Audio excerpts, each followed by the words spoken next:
The penalty, the second penalty Yeah, yeah, that Brentford got. Now, they looked at that for 3.5 minutes. yeah, yeah. There's no foul there. If you're Mm. looking at something for 3.5 minutes, how is that actually an obvious error? In the Premier League, we're seeing too many inconsistencies. Yeah. Too many.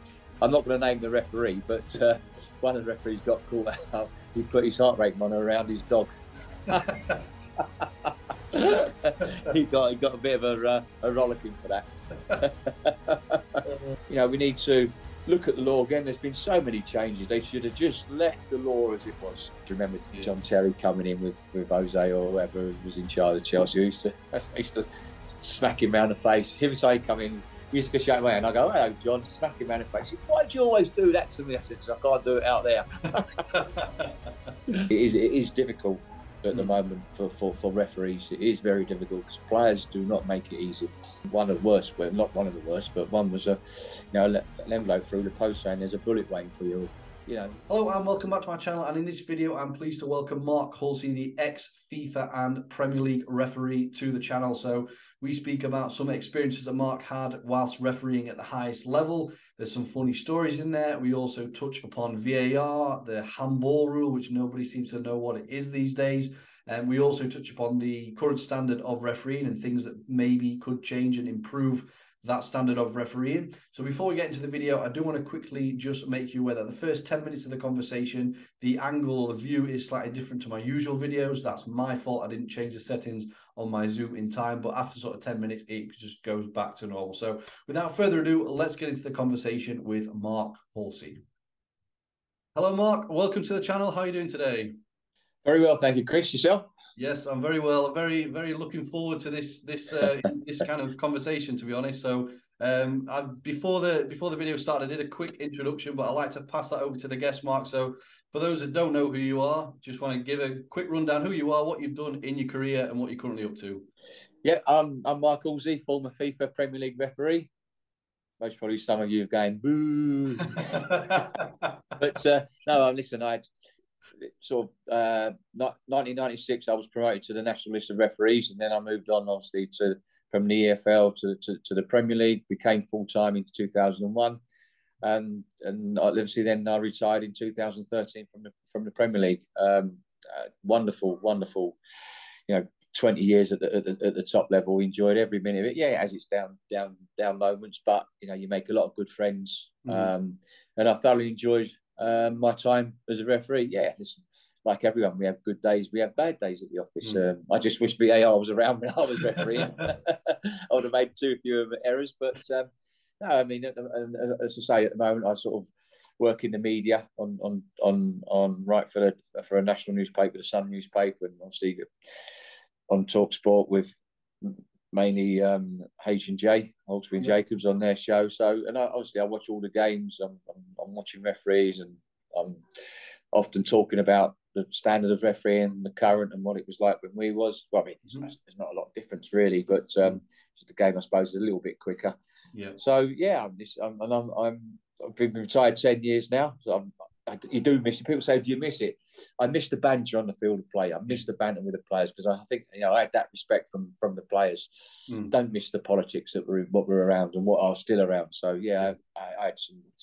It gave me a great career, a fantastic career, and enjoyed every minute of it. Perfect. So we'll touch on some of them mistakes you mentioned later on. No, thank you.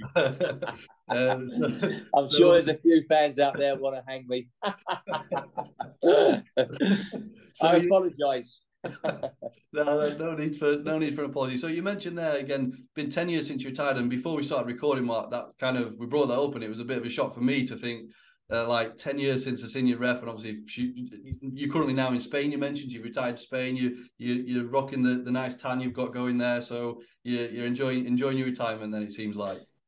Yeah, I am. It's nice to come out here. I sort of, as I say, I'm a manager now. I manage Oliver Costa Vecchiano's football team. We play in Alicante Spanish League, and it's very, very competitive.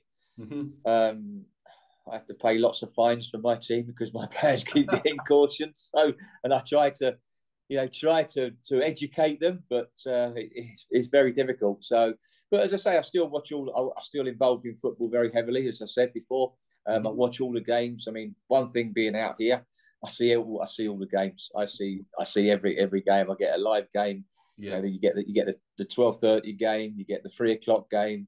And you see them all. I see them all. I can watch whatever game I want, and I watch. I'm quite lucky. I have a channel, BN Sports, where you just get all the action. They show everything that goes on. So, and obviously you're still looking at refereeing performances. And you're looking at the decisions. So, and obviously I have to write about them, and I'm regularly asked about standard of refereeing and decisions. So, yeah, I enjoy it. I enjoy it. So, it's on about being constructive, and it's not, and it is difficult at the moment for referees. It is very difficult because players do not make it easy. Yeah, definitely. And I mean, just the background, obviously, for the channel, really, Mark. So you're a little bit different to the guests I've had on so far in terms of the people that watch this are. A lot of my videos are on analysis and scouting and recruitment, but ultimately it's working in the professional game, really. So obviously you're a testament to that. So, and I'm obviously not a qualified referee. I'm just a fan at the end of the day. But it sounds like although you worked as a ref, you're obviously just a football fan at heart. Who's your team anyway? I'm a Sunderland fan, so I'm going to get Sunderland. I was all right up there. Yeah. I was going to ask you, did you ref up there much, Mark? Yeah, refereed the stadium like many times. Yeah, many times. I remember refereeing up there in the it was the League Cup, wasn't it? When Sunderland played Man United, I think I sent Dwight York off. Much to Sir Alex Ferguson's disgust. But yeah. Oh, good. So, I mean, what I'll do, Mark, is I like to just take it back a little bit in terms of, because if I'm thinking back when I was at school and they ask you what you want to do when you're older, nobody's saying referee. So I want to know what kind of made you get into it and how that kind of started, because you did play, didn't you, at the kind of level? Yeah, I mean, back in the day, we never started playing football until we was in our last year of our junior school before we moved up to our senior school. Yeah. So I guess that's what year, I don't know what it'd be now. I think it'd be year 6, wouldn't it? Yeah, year 6, I think it would be. So that when you started playing football, you didn't start at 5, 6, 7, 8. It was 9 and 10. And I remember having my first game for my school in midfield. And I didn't play. I didn't do very well. I didn't do very well. But and then the following week we didn't have a goalkeeper, and my school teacher, who was in our sports master as well, said, "Do you fancy going in goal?" And the next game I went in goal. I done well, and I enjoyed it, and that's where I stayed. From as a 10-year-old right the way through to when I retired at 28. Yeah. So obviously I made a. And then, of course, then you see it. You always want to be. I want to be a professional footballer. I want to be a professional goalkeeper. And listen, I had trials at Tottenham. I was there, and I was at Millwall. A trial, but I was at Tottenham for a few years. Signed on schoolboy forms and done well, and then sort of travelling up on my own from Welwyn Garden City to London on a Tuesday and Thursday. Sort of, I don't know if it sort of took its toll on me. Thinking that do I really want to be bothered to do this? And I think growing up without a father, to have it was my mum really, and she struggled to bring us up, and she done wonders to bring me and my brother up, because my brother, he loved his football as well. He's now manager at Ware FC in the Southern. They've just won the league or been promoted. Well, no, they've gone into the playoffs. So he's the manager at Ware Football Club. So he's done. Very proud of him. He's done tremendous over the last few years at Ware. But obviously, you just need someone to kick you up the backside, because I couldn't be bothered, because then you get to 14, 15, 16, other things distract you, don't they? Like you want to go out with your friends and have a good time, and go out, you get like a girlfriend at the time, and you want to go out with them. And I suppose that was a distraction for me, because I was really dedicated, and then I just went off the straight and narrow. And that's what sort of curtailed me really. I got released from Tottenham after I think 2 or 3 years, and that was really a kick up the backside for me really. because you do have moments like that. You've got to be dedicated. You've got to have the right attitude. And I think if there was someone there to give me that kick up the backside, I think it would have been different. When I look back now on my early days, I just wished I had my time again, because I know if I had my time again, I would have been a professional footballer. So, but listen, hey ho, that's the way it goes, and you have to live with that, and you move on. And as a 16-year-old, I went to Hertfordstown, played for Hertfordstown in goal. I really enjoyed it there. I moved from there, went on to play for Cambridge City, St Albans City, Welwyn Garden City, my hometown club, which was excellent. So, yeah, so all through those years, I played a semi-pro level and as a goalkeeper, and really enjoyed it. Really enjoyed it. Yeah, I mean, because I think you've got to be a little bit weird to be a goalkeeper as well, Mark. You've got to be a bit crazy. So as they say, you've got to be crazy to be a referee, and sorry, to be a goalkeeper, and then to become a referee as well. You've got to be, haven't you? So, but I always remember when I sort of gave up playing because I fell out of love with playing football. I had a couple of serious injuries. I lost 5 teeth with an elbow incident, a deliberate elbow. The referee never saw. Had a big operation of, in my leg. I nearly lost my leg. I was in hospital for 3 weeks. And I sort of fell out of love with it. And I said to my brother, "Do you know what, bruv? I'm thinking about perhaps becoming a referee," because a good mate of mine was a referee at the time, and I loved my cricket, and I played for a cricket team called Hatfield High. We played in the Hearts Cricket League, and our cricket pitch backed onto his house. A good friend of mine who's no longer with us, sadly, said, "Well, Mark, why don't you come and referee?" Because I played for his team on a Sunday morning. He played centre half, and I played goalkeeper. And some of the things he got up to when the referee wasn't watching, it was just, I just couldn't believe it. How he never got sent off for, he just got away with things that he just shouldn't have got away with. And he became a referee. Couldn't believe it. And he became a good referee, to be fair. And it was only his weight, because he was big. He was a big guy. Was Russell, and he got up to the Isthmian League middle, and it's just that his fitness sort of let him down. And he just said to me, "Why don't you become a referee?" I said, "You're absolutely joking." I said, "I've got no interest in becoming a referee whatsoever." So we used to walk around when we were batting, walk around the cricket pitch, didn't you? Putting the well to rights. And he used to grab me every time at the end of his garden backed onto our cricket square. He used to grab me all the time. And I just thought about it, and I thought, you know what? I don't fancy being a manager or a coach. I thought I'd like to put something back into the game.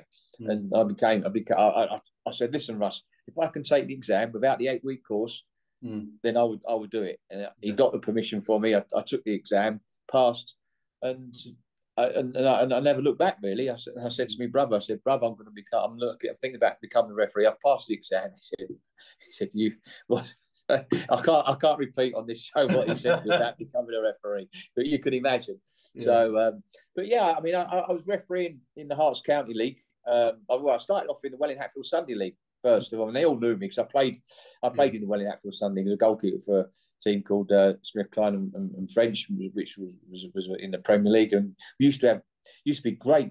Back in the day, the Sunday League used to be great football because we all used to play together on a Saturday with your teammates, but then you'll be playing against them on a Sunday, and it used to have some great games, some great battles, and it was enjoyable. So then, because I started in the Welwyn Hatfield Sunday League as a referee, but everyone knew me, so it was easy. And I wouldn't say it was easy, but it was enjoyable because they knew me and they knew I understood football. Because it's not always about the laws of the game; it's about understanding the game of football, and showing out empathy and understanding players' frustrations and reading players, reading their minds, because there's more to refereeing today than that just going out and referee to the laws of the game.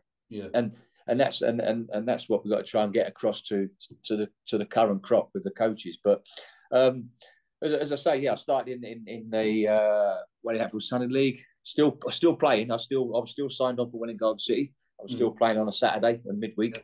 And then sort of I joined the county league, the Hearts County League, where I thought I made a decision to where do I want to go? Do I want to carry on playing football, or do I want to try and pursue a career in refereeing? And then my friend Russell said to me, "Listen, you never know, you could make it all the way to the top if you've got the right attitude and dedication to do it." And I thought, you know what? I fouled as a player. I fouled as a player. I'm not going to foul as a referee. And I really worked hard, and I really, I had to think about my dedication, attitude, and obviously my family at the time, because obviously refereeing takes up a lot of time. Yeah. And I decided to give up playing Saturdays for Welling Garden City, joined the Hearts County League, where I started refereeing in the reserve section and lined on the Premier League. And then it just went from strength to strength, went from there to there. I got promoted through the years. And before I started 88, 89 refereeing, and before that, 1996, I was promoted to the referee, the middle of the national list as a referee. So, all the hard work paid off, and obviously there's sacrifices on the way, which happened to me. But listen, it's life, isn't it? It's life, and we have to move on. And but as I say, it was the best thing I done was quitting playing football and moving over to the refereeing side. Yeah, I thought it was funny what you said there, Mark. You took an elbow and teeth, and the referee didn't see it. I don't. Oh, don't worry. We played that team when I was back fit. We played that team again, but unfortunately, he didn't. The centre forward didn't play in that game because I made sure my centre half was going to do him. Yeah. I mean, you touched upon it there, Mark. Really, in terms of you found not easy, but you fitted in well because the players knew you. They knew that you were a player as well. You weren't just a referee. You knew the game. So I'm sure that, because a lot gets said about should ex-pros now be kind of filtered down the route of becoming a referee. I mean, what's your thoughts on that, Mark? Yeah, listen, I think don't mean to say every ex-player is going to make a good referee. That's not the case. You've got to have. At the moment, we've got too many robotic referees. We've got to allow referees to have personality. We've got to allow referees to just go out and referee and forget VAR's there. Go back to the basics. And I think, listen, look, I've been a great advocate of ex-players becoming referees. Now, we know full well that referees at the high level, players at the highest level, the Premier League, the Championship, and so to speak, the top teams in League One, because their players, their good players, are paid very, very, very well, as we know. They're millionaires. They're millionaires. So why would they want to get involved in refereeing? So what you got to do is, I think you look down the lower leagues. You look down to League One, League Two, the National League. They're all professional football players, and I would say referees earn more money than these players. Okay, so it's not.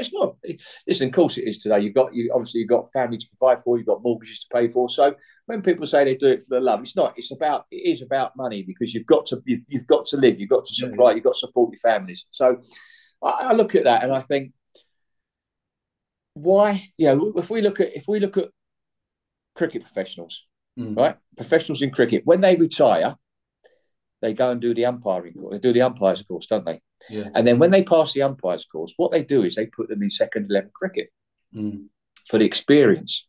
And then they move them up into county cricket, and some of them are good enough to move up into international umpires, as we see. Yeah.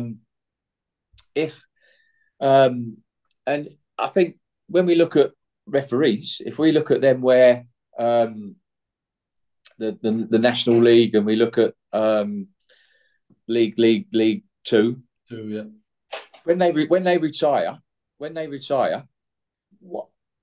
why don't we put them through the referee? Like, see who's interested.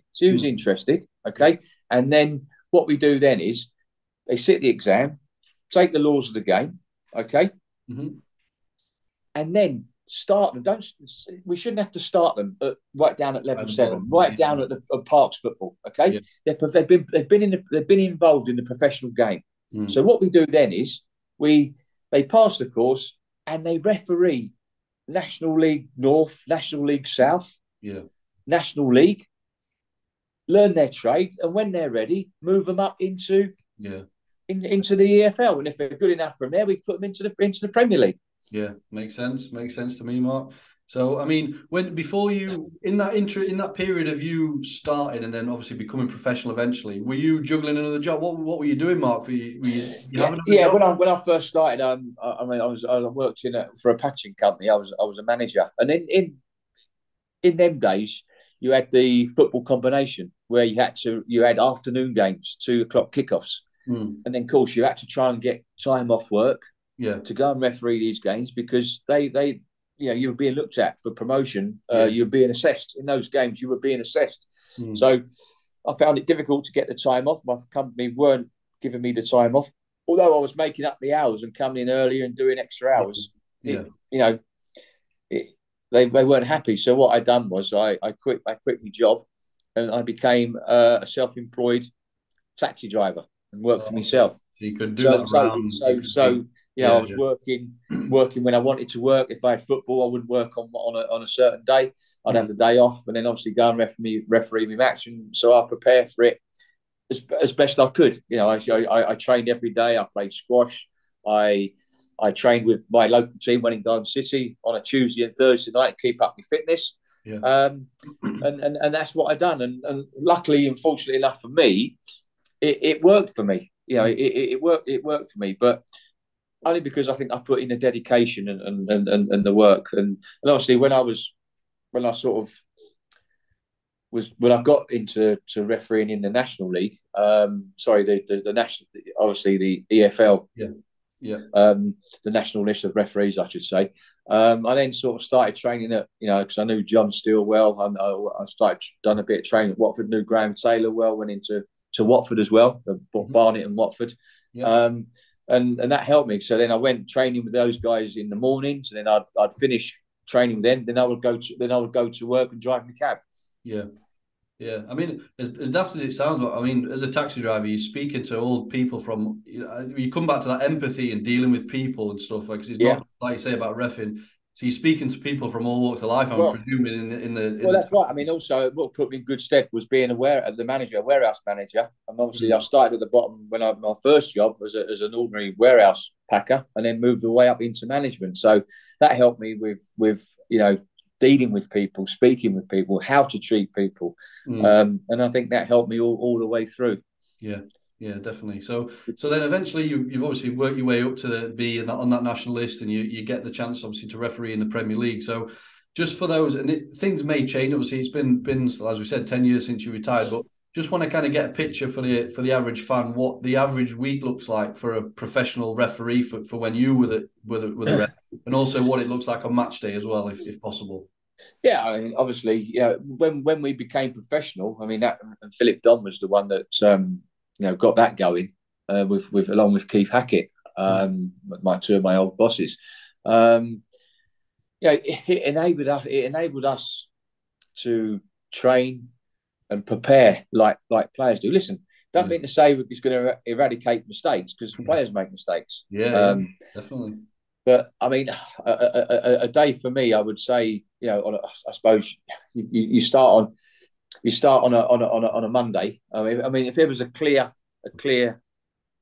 no midweek programs, Monday, you would obviously after the Saturday and Sunday. Well, if I start on the Monday, you do a warm down. You do a warm down from the weekend. If I refereed on a Saturday, I wouldn't do nothing on a Sunday. If I refereed on a Sunday, I would still go and do a warm down on a Monday. That's when I went into, when I was on the Premier League, Sam Allardyce. That's when I started going into Bolton Wanderers and using their facilities. Sam was brilliant with me. He was absolutely fantastic. And so I dreaded going in on a Monday morning if Sam weren't happy with the referee. He used to collar me straight to his office. But no, so I would do a warm down in the gym, do a bit of bike, do a little bit of weights. Then Tuesday, I'll do a cardiovascular high impact session, training session, running. And to be fair to, that the fitness guys at Bolton, they used to set me a program. If the guys weren't doing a lot of running themselves, then I would go and do it on my own. But a lot of times, if the players were doing something, I would join in and run with the players. Absolutely. Which was it was good. It was good. It was good. It opened my eyes, to professional training and professional attitudes regarding with football. your fitness, your diet. You know, what to eat, what to drink, when to eat, when not to eat. You know, getting in all your carbs the night before and on the morning as well. And obviously, then when you finish, you've got to get your protein in. You know, to build all your back up. So I would do that. I would train hard on a Tuesday, go and do all my cardiovascular work. You know, running, high intensity running. Most probably do a little bit of gym work in the afternoon. And then obviously I'd always have Wednesday off. I always had Wednesday was my day off. I'd do nothing, absolute nothing. Just a few chores around the house with the wife would lead me to do. And then obviously Thursday I would do a sort of a light session where I would do a little bit of speed work, a little bit of bike work, do in the gym, do some weights, and then Friday I'd only do a morning on a Thursday, and on a Friday I would just do speed work, 30-minute speed work. That was all. Go and do a few exercises in the gym, and then obviously I would go home and then pack my bags, and if I'm off into London or up into the northwest, up into the northeast or wherever I was going, I would set off in early as I could, because obviously that M6, going up and down that M6, and one was an absolute nightmare.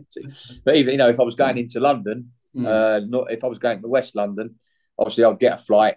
I'd get a flight down from Manchester to Heathrow. If I was going to North London, I'd get on the train at Manchester Piccadilly, and obviously go down to Euston, and then get picked up and taken to a hotel. That's what we used to do. So that was a sort of a was that a week, but it would change. It would change if there was if we had a midweek fixture. Yeah, I mean, was that normal then, Mark? You mentioned obviously you were welcome at Bolton, and you'd use their facilities, and you maybe lean on their fitness guys and stuff like that. Was that normal for a ref, or was that just thinking of the accountability of the ref? Were you in charge of your own fitness? Were you did every ref sort of go into a club that local to them?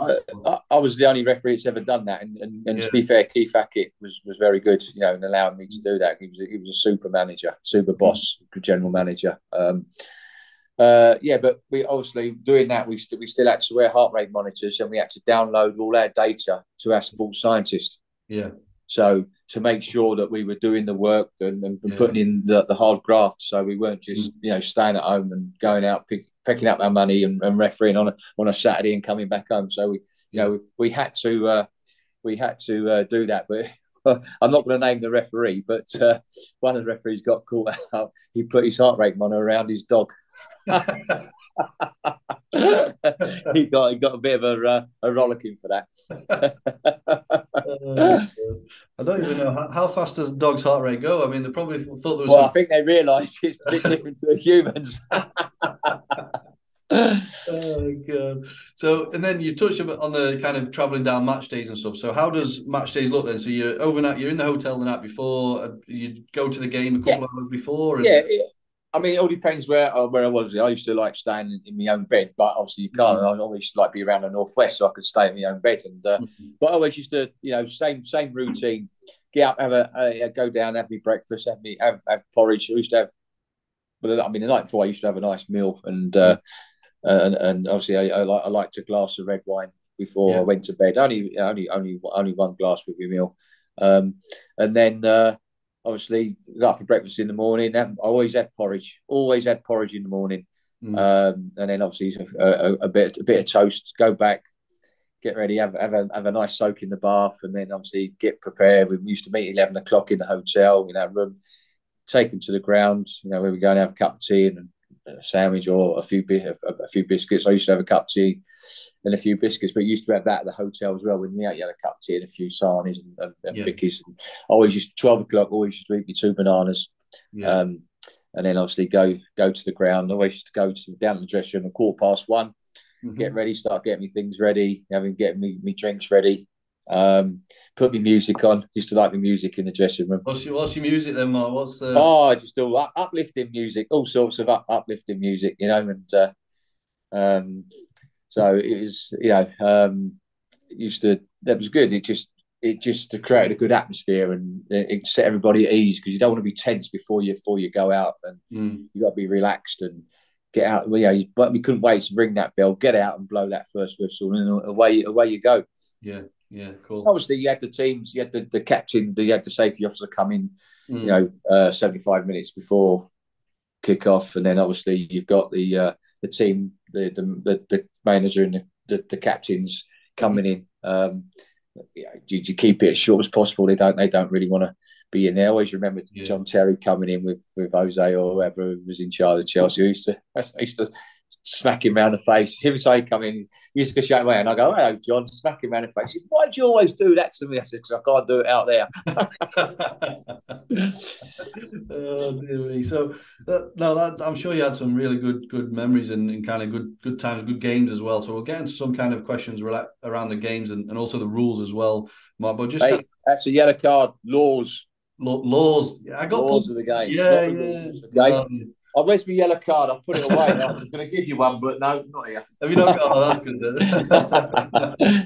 So, because in fact, I actually, in preparation to this, I don't know if you're familiar with Reddit, Mark, website Reddit. So I popped a post on Reddit just to say, it was all, I didn't name anyone. I've got a podcast and I'll soon be having a chat and an interview with an ex-Premier League referee. And it was amazing how many people it seems like you've got an interesting role that a lot of people are in, want to ask you different things because there was questions. And obviously some of them we will get into as well. So I just want to ask you really then, Mark, what, from your perspective, what you've touched on empathy, what makes a good referee? I mean, in your opinion, what kind of skills people think that, and referees think that as soon as they walk on that field of play, you've got to respect them. But in every walk of life or whatever position you're in, you've got to earn that respect. Yeah. You've got to earn that respect. And to earn that respect as a referee, you've got to have awareness of what's going on around you. You've got to engage with the players and it also your accuracy and your decision making. Yeah. And the way you talk with the players. Yeah, listen, I can be as nice as players. Players knew what they were getting out of Mark Halsey. Okay, I could have a laugh and a joke with them. I can, no problem. Banter with them. I had banter with many players. Can't say on this what banter we had, but you can imagine. Yeah, listen, I'm going to be honest. Shop floor language does go on. You see it now. Shop floor language does go on. I mean, and that's one thing I learned with training at Bolton Wanderers. What goes on the training pitch is exactly what goes on on a match day. Yeah. So, listen, you have banter, but you can be the player's best friend, but you can be their worst enemy as well. Because when they step out of line, you have got to take that and you've got to let them know who's in charge. You've got to, when you get that chance to stamp your authority on the game, you've got to do it. Because if you don't, the players will know they've got a weak referee. Yeah, definitely. But and also, it's not only about, as I said before, refereeing to the laws of the game. Yeah, you've got to get yourself into the players' minds and understand their frustrations when there's lots of little niggles going on and you don't deal with it. If you don't deal with the niggles, you don't deal with the foul play that's going on, then they're going to take the law into their own hands. So you've got to be aware. You've got to be talking with them all the time. When you ask some of my guys, I used to give them headache, the assistant referees. I mean, good mate of mine, Glenn Turner. Yeah, I mean, he'd be a good lad to interview, but he's been all around the world, like myself, a top assistant referee in the World Cup and all around Champions League games. Fantastic assistant. He used to moan at me all the time, "Hey, Mark, you're giving me an headache. Why don't you shut up?" But that's what it is. It's not about just I saw. I mean, we look at the current state of referees, and we've got some excellent referees. Okay, excellent referees coming through.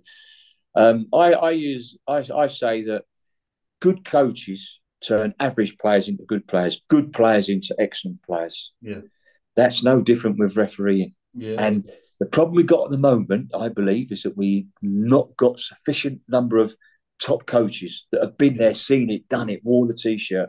And that's what we need. That's what we need to sort out. I mean, I watched the other week Tottenham Brighton. Yes. Yeah. Okay. Yeah. Two coaches. Okay, won't name the fourth official. It's not fair. So I'm looking at that, and then as soon as they both walk out, they start pointing the finger at each other and start arguing before the game's kicked off. Yeah. So I'm sitting here saying there's going to be dismissals today on that dugout, and that's before the game started. Yeah. So I know what's going on. So the fourth official, where is he? What's he doing? Nothing. Yeah. So what you got to do as a fourth official, as experienced, you go over to the Tottenham dugout and you tell him what you expect, because if they misbehave and you say it as it is, if he misbehaves, that carries on, he'll be in the stand, and then you go across to the Brighton bench and you do exactly the same. So nothing was said. So it festers all through the game. Yeah, and just bubbles over. And it's about engaging with people and stamping your authority, even as the fourth official. I mean, as a fourth official, I never wanted to get the referee across. That's the last thing the referee wants to do, is come across and sort the technical area out. That's what the fourth official was there for. Yeah. And one thing led to another, and there was dismissals. Yeah. And I said straight away, there's going to be dismissals today in that game. So I watched it live on TV. I watched the game live.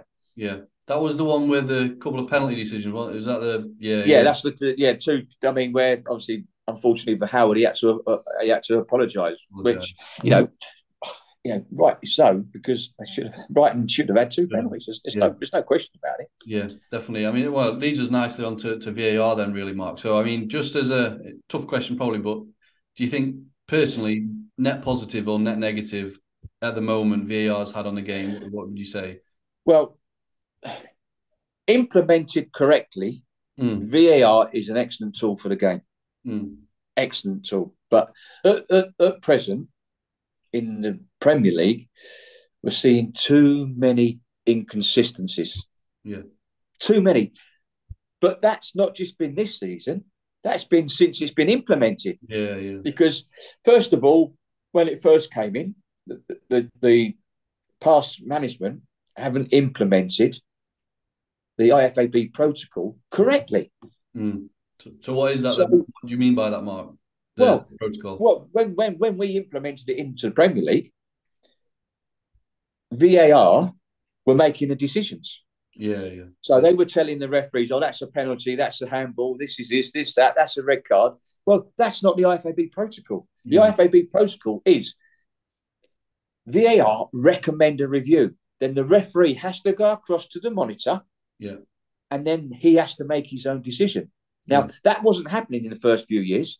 And I was very strong on that and pointing this out. And in the end, FIFA and IFAB had to get involved and tell Mike Riley, listen, your referees need to follow the IFAB protocol. Yeah. And then, VAR is there for the absolute howler. The howler. That's what we want VAR there for. I mean, look at a couple of weeks ago, Brentford Newcastle, the penalty, the second penalty that Brentford got. Now, they looked at that for 3.5 minutes. Yeah. There's no foul there. If you're looking at something for 3.5 minutes, how is that a clear and obvious error? Well, you're looking for a foul at that point. Listen, you're looking at it. I mean, you take talk about Leeds Liverpool, okay? Yeah. You look at that, all right? Trent Alexander-Arnold, okay? The Leeds player goes to clear it. He moves his arm deliberately to the ball. 1-2, ball's in the back of the net pass. So that has to be, I mean, obviously, you look at the referee, Craig Pawson, is he the wrong side, so he doesn't really see it? So you look at that. For me, and VAR, is that a clear and obvious error? Is that in the phase of play that leads up to the goal, because play hasn't been reset because there's been no challenges, the opposition haven't touched it, so you're looking at 2 passes in the back of the net. Yeah. So that is, VAR can check that because it's in that goal, that deliberate handball is in that phase of attacking play. So for me, that should be a recommended review to the referee to go and have a look, say there's a deliberate handball in that attacking phase of play. Let's agree. Have a look. And to me, I think if he has another look, that goal gets disallowed. Listen, I know that was the first goal. You don't know. It's a big key match incident, isn't it? So, I mean, listen, there's no blame attached to Howard with this, because Howard has got a massive, massive job. He can't just come in and change things overnight. You've got to wait. You've got to wait to the end of the season. He's got to have a look at everybody in place. I mean, I think personally, many changes have to be made. Root and branch of the organisation personally. But listen, Howard will know that. He's very experienced. He was an excellent referee. He's an excellent communicator. And I think, come the end of the season, Howard's already making strides into, but he already said he doesn't want VAR intervening. Yeah. Unnecessary on subjective incidents. But, we've got, come the end of the season, but, there's many incidents where you sit everybody down. You look at it and say, right, this is a serious, a clear and obvious error. Okay, yeah. This, they're deliberate handballs. These aren't deliberate handballs. Yeah. It's about clear leadership and direction to the referees. And I think now we've got, if you look at it, we've got active referees refereeing on a Saturday and then driving to Stockley Park for a Sunday or a Monday game. I personally believe we need to get retired ex-top referees at Stockley Park, or have them at the grounds in the trucks. So they're all a team. They're all together. They're all a team. Yeah, that makes sense. It's a totally different profession to refereeing on a football pitch and sitting in front of a screen for 90 plus minutes. Yeah, and I think you should have a body, a group of active referees, and you have a group of retired ex-referees that have been at the top, training them up on VAR. Yeah, and so everybody knows, and you sit them guys down, and we do incidents. We put, like last night's incident up. You put that up. You put the penalty at Brentford up, and you put the two penalties. I mean, you can put numerous penalties up. The one Wolves perhaps I thought should have had again on Saturday when the goalkeepers come out and clattered the Wolves black. Yeah. So we need to define what is a clear and obvious error and what is subjective. Yeah, and Howard knows what he's got to do. I'm sure Howard knows what he's got to do. Yeah, and then what about the kind of transparency of the decision making? So as a fan, or if you don't know what's going on when the referee's in his ear to the VAR, I think that the fans are just as important as anybody else. Okay, and we need to hear. I know that the broadcasters can hear. Yeah, but everybody needs to hear what is being said between referee and VAR. So everybody knows what's going on. They may not agree with the decision that they come to, but at least everybody knows and respects that the process of the decision making. 100%, definitely. So one thing, just going back to the questions I said, I put it on Reddit, was around handball, Mark. And I've heard you talk about handball and the rule. Obviously, it's not quite clear at the moment. I mean, what is a handball, Mark? Can you give us a definition of this? Well, a handball is a deliberate act. A deliberate act, like Trent Alexander-Arnold leaves Liverpool. A deliberate act where he deliberately moves his arm towards the ball. Yeah. Or you're making yourself bigger than you should. Your arm. Look at the penalty, Man City, Leicester. I forget who the player was that handballed it, but the Leicester City defender, he's put his arm right up in the air, so he's gone up to block the ball. And is your arm in a natural or an unnatural position? Well, I mean, people on Maguire, at Forest. Now, when you jump, you've got to jump. You've got to with your arms. So if his arm's out like that and he's out like that, and that's for your balance. But if you jump and you push your arm up like that, that's totally different. Yeah. So it's got to be it's a deliberate act of movement of the arm towards the ball. Yeah, yeah. Because I mean, now you see players trying to kick the ball at people's arms, don't you? When they get in the box and they try and kick it up at their arms.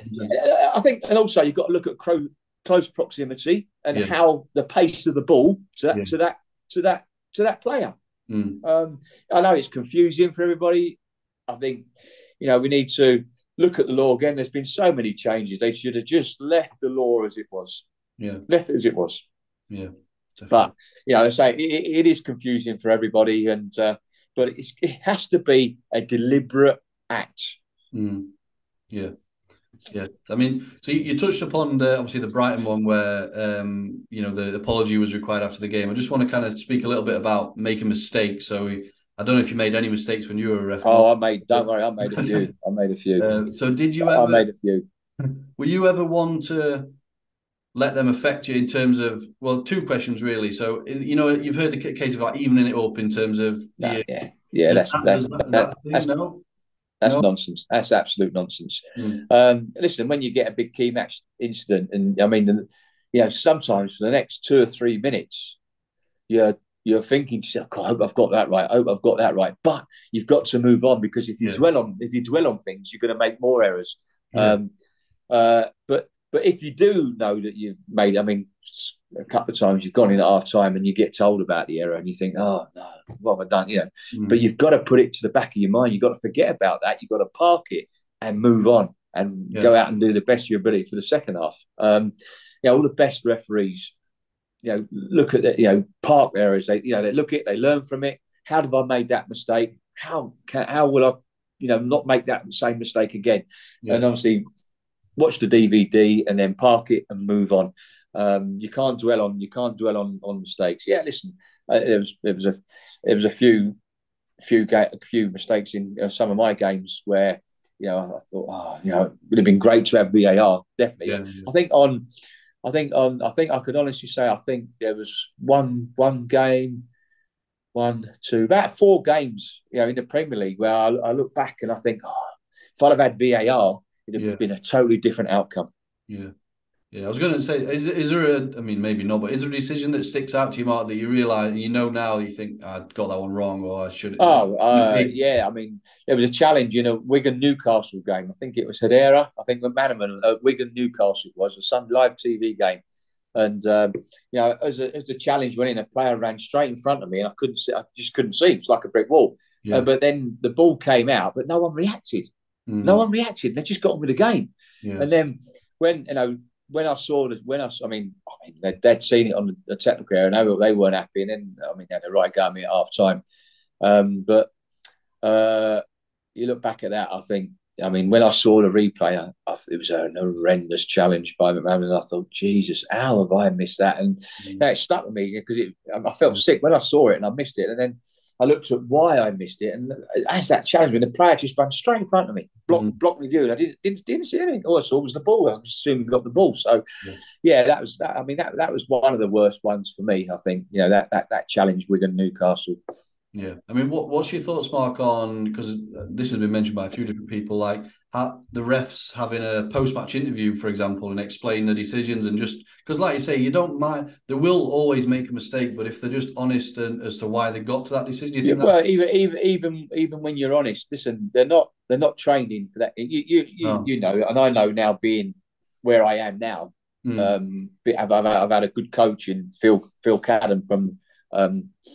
Who I work with at the Sun newspaper. He's been, teaching me about what to say and how to say it, and you need that media training, because they just take sound bites off you.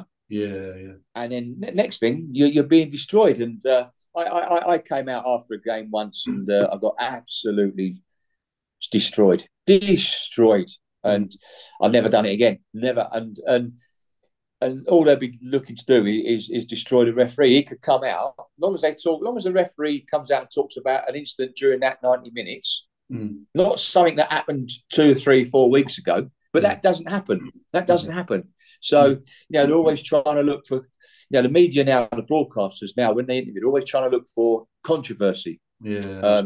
And for me, no, not referees, because they're destroying, because they're not media trained. Now, what I would say is that every Premier League game has a delegate, a Premier League delegate, an ex-player or a manager or an administrator who goes there and assesses that referee's performance for the Premier League. As from a Premier League and a club's point of view, a player's point of view.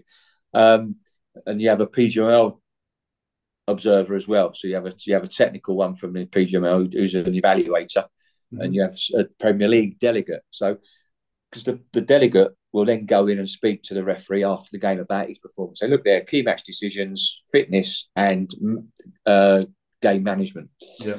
So then the delegate comes in after the game. You talk about specific incidents, and then he could get the referee's feedback and why. Talk about, well, talk me through the penalty in the 56th minute. What did you think? What did you see? Yeah. So you give him your view, and he takes that, because then what he does, he obviously makes the report out. He speaks to the two managers, asking them about their feeling about the referee on the day. Yeah. So then what he could do is take that out to the media, and speak to the media on behalf of the referee to say, right, listen, I've spoken to the referee. We've had our debrief, and he gave this penalty because this. Yeah. And then so, but I'm not for referees at present, because obviously they've got no media training. But I am for a delegate coming out, coming out and speak on behalf of the referee. Yeah, cool. So then, just in terms of you mentioned a little bit about kind of getting slated by managers and so. In terms of abuse you get as a referee, Mark, because this comes from all angles. It comes from the players, the coaches. Yeah. So how do you deal with that as a referee? I mean, have you ever been? Obviously, every ref's different. Every ref, some are better than others. Some get more stick than others. But were you ever in a stadium where the whole crowd was singing? No, honestly, no, not really. I mean, listen, I think I was renowned as one of the better refs, wasn't I? I think people say I was one of the better ones. But I mean, the player, I know for a fact that the players like me, because as Jose Mourinho used to say to me, he said, "You're regarded as the 23rd player." Yeah. Because I was a referee. I was. Obviously, being a player myself, I was always a player's referee. But, I would soon sort them out if they stepped out of line, and they knew that. Yeah. They knew that. So, listen, I think even when I did make the odd mistake, players accepted it because they trusted me and they respected me. I would give as good as I've got from players. Yeah. I would give as good as I've got. And that's what they liked. And I mean, there was a few referees like that. Yeah, I mean, did it ever get to you from a personal, in terms of any, you talk a lot said about, mental health. If you're getting abuse at your job, it's not a nice thing. Listen, you, as a referee, you've got to be mentally tough. If you're not mentally tough, then you're not going to reach the top. It's just that uniform, It's the same with the fans. Fans pay their money; they can say what they want. Yeah.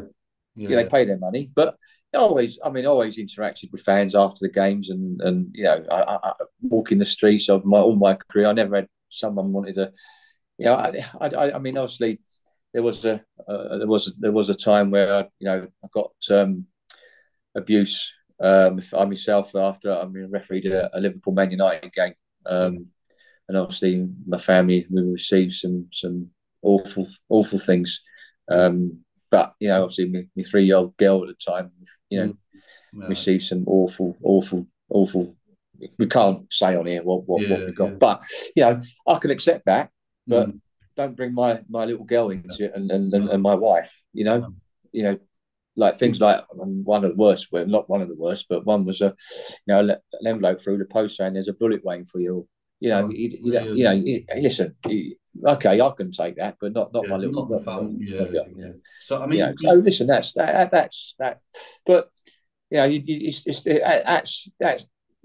the minority of people. So that's not everybody in general. So you're always going to get those keyboard warriors, aren't you? You're always going to get that. You just got to keep on smiling and enjoy life. It doesn't cost anybody anything to be polite and smile. Yeah, definitely. And I mean, I don't know how political you'd be to answer. I know you probably don't want to throw anyone under the bus here, Mark, but any particular players or managers that were just too much in your ear, you didn't stand, they just did your head in, basically. Listen, players do what they can to get what they can out of a referee, and I got on with all the players. And listen, managers would have a go. I got on with all the managers. I didn't have a problem, but when things don't go your way or go their way, they would have a blast. Yeah. I mean, I remember one game, I was refereeing at the Etihad, Man City, Aston Villa, and Martin O'Neill and John Robertson were in charge of Villa. And I'd awarded a penalty against their goalkeeper. He come out and flattened one of the City players, and I gave a penalty, and it was just before half time. And as almost everyone goes out, and I always say in when they bring the team sheets in, if you're not happy with my performance or my colleague's performance, do not come to me on the field of play remonstrating at half time or full time. Wait till I get down the tunnel, then we can talk. So I used to say that, and do not come onto the field of play. And this day, I'll give the penalty, and they weren't happy. You could see they weren't happy. So walking down the tunnel at half time, I mean, they both having a right go at me. Absolutely having a go at me. I can't. I'm not going to say what was said and what I said back. So we went into our dressing room. You know, got a cup of tea, sat down, and there was a knock at the door. Knock. And John Roberts said, "Come in." It was John Robertson. John, he said, "No, Mark, I'm coming in to apologise. We've just seen it. It's a clear penalty. Clear penalty." I went, "Thanks for that, pal. No problem." Because they're not supposed to. They're not supposed to come in at half time. But sometimes you've got to let them. You've got to have that little dialogue and let them, and have that chat. You know. So, but yeah, listen, it was, and that was. But I mean, I got on with man. We'd have conversations in my dressing room and with players, no problem. But what goes on in my dressing room stayed in my dressing room. Yeah. So obviously, in terms of like the abuse, so you're on Twitter now. Were you on Twitter when you were a referee? No, you must be joking. No, I didn't even know. Listen, I didn't know anything about. I didn't know anything about social media. Nothing at all. I soon found out when I did retire. Though I soon found out about it when I did retire. Yeah. I bet. That's when I started learning about what to say and what not to say. Yeah. I mean, the thing I like about obviously on Twitter. In terms of what you obviously you're quite locally, you're a QPR fan, so I'm not happy at the moment, my friend. I am not happy at the moment. Yeah, obviously only a few games left. QPR in and amongst the relegation area. So I mean, what do you think they'll do it, Mark? I don't know. I don't know, to be honest with you. I really don't know. We've got to, as I say, I don't know. We need to win. I know we've got some hard games, tough games coming up. I watched the game with West Brom on Saturday.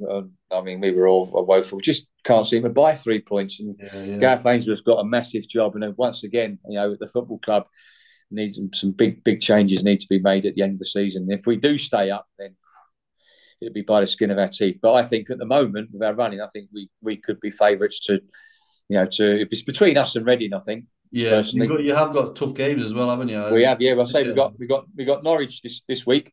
Tomorrow, Wednesday the 19th, at home. We can't buy a result at home at the moment. And it's heartening because I've been there. It was my first ever. All my family from East Acton, Shepherd's Bush. It was my first ever game I went to at QPR. My uncle lived in Loftus Road. We came out of his house and straight into the ground. That was my first ever game at QPR. And I've followed them ever since. Yeah, nice. And see, just on your Twitter there, Mark, I like how you get people tweeted with decisions and then you kind of reply back with your input. That I like that. That's quite interesting, and people do quite a lot as well. So it's good that you. Yeah. I think even listen. Game is all about opinions, and you've got to respect their opinions. Although if you don't agree with them, but you just got to respect people's opinions. It is all about opinions. The game. So listen, I always I answer. I do answer. I try to answer sensible people. On Twitter sensibly. Yeah, definitely. So, I mean, I've got I'm cautious of time, Mark. I don't want to keep you too long, but I've got some questions we'll go through quickly if that's okay. So, and again, some of these came from people on Reddit. People, I opened it out to anyone that wants to ask a question. So, let's just kind of go through some of them. So, in fact, first off, just kind of hypothetical rule changes, really, Mark. I don't know what your law changes. That's the second yellow, isn't it? That's the second yellow. Red card. I'm off. Okay, mate. Interview finished. Yeah. So hypothetical law changes. So one thing that really does, it does my head and it does a lot of fans' head. Obviously, time wasting. It's a big problem in the game in terms of that's something that I would like to see stamped out. So Do you feel like something such as a stop clock would benefit the game, or what's your thoughts on that? Yeah, I think so. I mean, obviously, the referee is the sole judge of time at present. Yes, I think we do need to see a lot more minutes with the ball in play. I Mm. think I, I think the worst culprits at present are goalkeepers. I mean, Yeah, me being a goalkeeper myself, well, I yeah, mean, yeah. there's no one around. The cross comes in, there's no one around, and they catch the ball, they fall to the floor, and Mm. they just stay on the floor, and they're looking up like that, looking around. Then they get up, and then go to the edge of the box. It's okay if they put the ball straight on the floor because the ball's in play then. But if they Yeah, continue to get to the edge of the box and then kick it out, you're looking at sometimes like 15, 20 seconds. I know yeah. the law is 6 seconds, Mm. but I think we need to stamp this out. And I think the easiest way to stamp it out is a referee being brave and giving an indirect free kick in that situation. And then Yeah. someone scores from it. They won't do it again, will they? Wonder again, yeah. So, but then going on to the timekeeper, I think that would be good as well. And then it takes a little bit of pressure off the referee because Yeah. if they put 4 or 5 minutes up and the technical areas believe that should be 6 or 7 minutes, of Mm. course, then they go and have a go at the referee because he should have played a couple more minutes extra. So Yeah. take that pressure off the referee and let's have an additional timekeeper. Yeah. Not sure that the IFAB and FIFA agree with that, but Mm. the sport moves on. Yeah. The game moves on. We've got it in rugby league, rugby union, works very, very well. Yeah. Who knows? Why don't we trial it? Yeah, I mean the 6 second law just seems like I thought that it had been taken out because it just never gets enforced, does it? I mean, it never. I No, think no, I've it's only still ever there. It's seen. still there. I think the last person to do that was I think David Ellery many years ago. Newcastle Bolton Wanderers. I remember, yeah, we had Or, it we had it against Sunderland once, and I couldn't believe that he gave it, but we did have one against us. So, so next one in terms of what because you actually said there rugby union. What do you think about miking the referees up, Mark? Is that a positive? yeah, listen. I think we'll have to be. Yeah, I mean, it's one of those. We have to be ever so careful because we're hearing many occasions now on TV the commentator apologising for Mm, the language.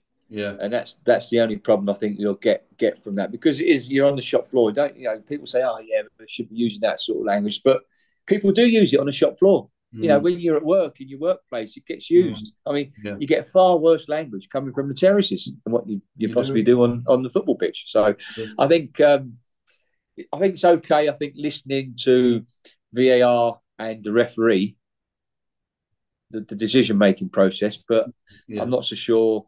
Mic'd up throughout the game. Yeah, yeah, sure. Okay, then. So, in terms of your career, then, Mark, can you again quick fire questions? Sorry, just going back from that. I mean, Yeah. I was mic'd up to it was a Birmingham Chelsea game, Mm. and Philip Don was listening in. The manager at the time was listening to my conversations and the Yeah. players' conversations, and he said he didn't realise there was so much shop floor language that went on the field of play. Okay. So, what do you have a most memorable game, Mark, that you've refed in your time? Yeah, I think. Yeah, I mean, listen, I've refereed finals at Wembley. I've refereed at Wembley, the old Wembley, the new Wembley. We've had some massive games. I mean, every game's a big game, whether you referee in League One or League Two, Championship, and the Premier League. I mean, I treated every game the same because the guys down the bottom end of the ladder, Yeah, the yeah. Football League, they deserve good referees as well as the top guys. So I treat every game the same because you knew if you were going to you doing a big game in League Two. I remember doing a massive game. Wrexham Barnet, and whoever lost that game was relegated out of the Football League. Yeah, yeah. And you have to be at your best because they know you're a Premier League referee, so they're expecting a little bit more from you. So you have to be at the top of your game. And Mm. I treated every game as though it was a cup final. Yeah. Listen, there was some. I'm human. There was some days where I wasn't as good as others because it's like players. It's no Yeah, yeah. different. But Mm. I think the game that stands out in my mind is when I came back from my illness, when I diagnosed with Yeah. cancer, and I took leave of absence from the game because I Mm. was told I'd never ever referee again. Yeah. If I may not survive. If I did, I would never ever referee again at the top level. And that was my inspiration. And coming back and refereeing Wigan and Blackpool, the opening day of the season was, I think that was one. I would say that was my biggest game, biggest game ever for me. Yeah, amazing. And is there a ground that you liked Mark, in terms of a favourite stadium to ref at, or even an atmosphere that you remember as being a strong one? No, listen, I used to, I listen. Obviously, they're all fantastic grounds, and I think, I used to always like walking out. I mean, listen, it was great walking out at Anfield with You Never Walk Alone. Puts the hairs on you, on the back of your neck, stand up, and but I always used to like refereeing at Bramall Lane, Sheffield United. It's a great atmosphere, and I'm a John Denver fan, and you walk out to, I think it's is it Annie's song? You feel up my senses. Yeah. Used to love walking out of that. The start of the game and at half time as well. I used to, great old traditional ground was Bramall Lane. Used to love walking out at Bramall, but St James, all the grounds, they've all got their, I didn't mind where I went. I loved every minute of it. And the reception used to get every ground. Yeah. Any particular goal that stands out, Mark, that you remember? Just like a worldly goal that you remember? I think there's Alan Shearer. That goal against Everton at St James's. That goal. I mean, I was right behind it when he hit that. You should have disallowed it. Oh, you're joking! I wouldn't have got out of St James's, would I? But I was right behind it, and I just went, "That's in. Yeah, that's in." Yeah. I mean, there was some great goals, but I think that one stands out for me. Listen, there were some brilliant goals. That there's loads. I suppose it's unfair to even pick out one, but that one stands out. Yeah, that one for me. Nice, perfect. So, I mean, before we wrap it up, Mark, I do like to ask all my guests just to kind of share a bit of wisdom and advice. You have touched upon bits throughout the conversation, but in terms of an aspiring referee, and which I'm sure there will be some watching this, so what would you say, if you could give a piece of advice as an ex-Premier League referee to these up-and-coming guys? What would you say?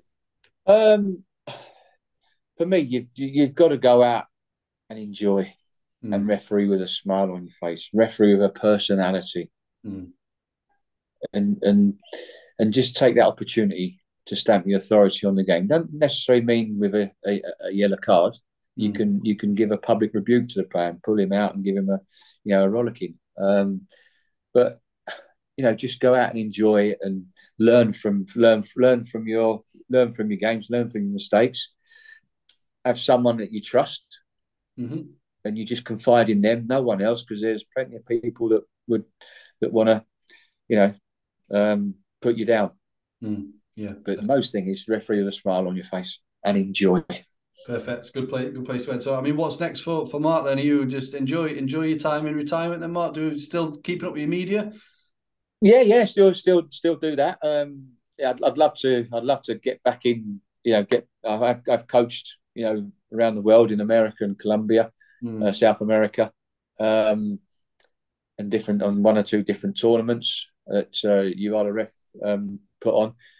So I'd like to get back into coaching or managing a group of referees, because I know I could make a difference. Whether that be back in the UK or somewhere else, I just see if that phone rings. Yeah, definitely. So obviously, I would mention people can follow you on Twitter, Mark. You're a good follow on there, so I'll link your Twitter down below. Anything else you want to give a shout out to, Mark? Anything at all? No, just obviously just everybody that's helped me throughout the years, my family, my wife Michelle and Lucy, been there at my side throughout. So yeah, just be happy, go out and be nice and be polite to people. Definitely, it doesn't cost anything to be nice. It doesn't cost anything. The world would be a better place with people like that around. Definitely. Well, listen, Mark, I appreciate your time, honestly. Really enjoyed this. So thanks very much for taking the time out. You enjoy the rest of your day, rest of your week, whatever. And yeah, catch up soon. Well, you're most probably going in the Premier League, and we'll be coming out of the Championship. Yeah. You never know. Never know. Yeah. We're just outside the playoffs as it is. So we'll see. You never know, do you? You never know. Never know. Well, listen, you take care, Mark. Great to chat. All the best. Andrew, Chris. Take care. Bye bye.